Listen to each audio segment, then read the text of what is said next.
За жигсаалтын 72-т Facebook-ийн пэйжийн нэр яагаад солигддоггүй вэ гэнэ энэ айгүй сонирхолтой санагдлаа.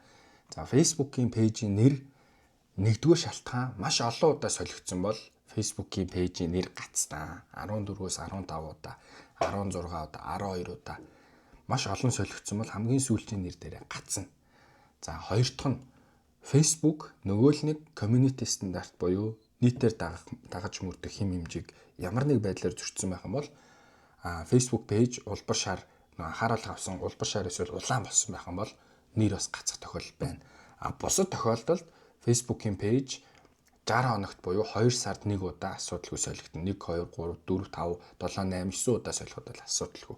Гэхдээ 25 онд 2-7 хоногийн өмнө солигдсон пэйж нэг удаа над дээр солигдсон тийм кейс байгаа. Тэгээ шинэ апдейтнийг хурдан пэйж нэр солигддог болсон юм болов уу гэсэн чинь үгүй бусад дийлэнх 90% пэйжүүд нь ерөөсөө солигдохгүй нөгөө 60 хоног л хүлээгээд цаа. Нэг удаа над дээр тийм тохиолдол гарсан.